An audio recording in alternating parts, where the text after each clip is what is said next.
नमस्कार, स्वागत है आप सभी का स्वरमय टाइम्स में देश प्रदेश की सभी बड़ी खबरों के साथ मैं हूं सृष्टि पांडे। खबरों को जानेंगे विस्तार से, उससे पहले एक नजर आज की हेडलाइंस पर। चैम्बर ऑफ कॉमर्स के सम्मेलन में शामिल हुए मुख्यमंत्री भूपेश बघेल, दी 500 एकड़ जमीन। मकर संक्रांति पर्व से पहले बढ़ी तिल और गुड़ की कीमतें। पीसीसी चीफ पर धर्मलाल कौशिक ने साधा निशाना, कहा भड़काना हमारा काम नहीं। जानेंगे खबरों को विस्तार से।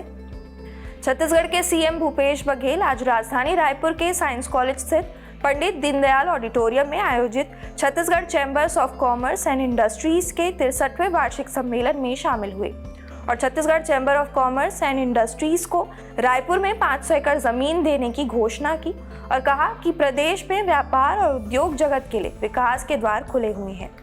उन्होंने आगे बोलते हुए कहा, इस साल फसल बहुत अच्छी हुई है। ये कोरोना संकट के बाद का सबसे सुनहरा समय है। छत्तीसगढ़ की अर्थव्यवस्था और भी बेहतर हुई है क्योंकि हमने व्यापारियों के ग्राहकों की जेब में पैसा डाला है और अब तो मैं जहां भी जाता हूं वहां आत्मानंद स्कूल और बैंक की मांग होती है। मकर संक्रांति का त्यौहार आने वाला है और इससे पहले बाजार में गुड़ और तिल की कीमतों में बढ़ोतरी शुरू हो गई है, जहां गुड़ और तिल के रेट 10-10 रुपए प्रति किलो तक बढ़ा दिए गए हैं। गौरतलब है कि मकर संक्रांति के आसपास तिल के रेट बढ़ने लगते हैं, लेकिन इस बार नवंबर के महीने से ही इसकी कीमतें बढ़ने लगी थी। किराना व्यापारियों ने बताया, एक महीने में काली तिल की कीमत 170 से 180 रुपए किलो और सफेद तिल की कीमत 200 से 210 रुपए किलो पहुंच गई है। वही गुड़ के दाम 5 से 10 रुपए बढ़कर 45 रुपए किलो तक पहुंच गए हैं और अनुमान लगाया जा रहा है कि 5 दिनों के भीतर इनकी कीमतों में और भी बढ़ोतरी हो सकती है।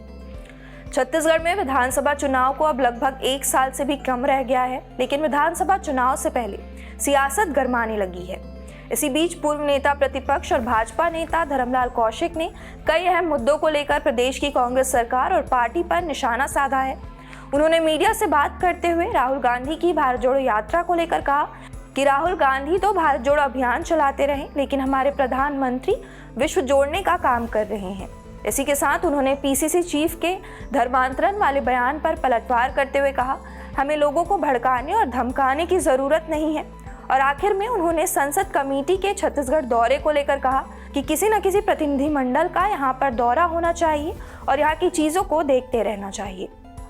देश प्रदेश की तमाम बड़ी खबरों से जुड़े रहने के लिए हमारे YouTube चैनल को लाइक, शेयर और सब्सक्राइब करना ना भूलें और लेटेस्ट खबरों के लिए बेल आइकन को प्रेस करें।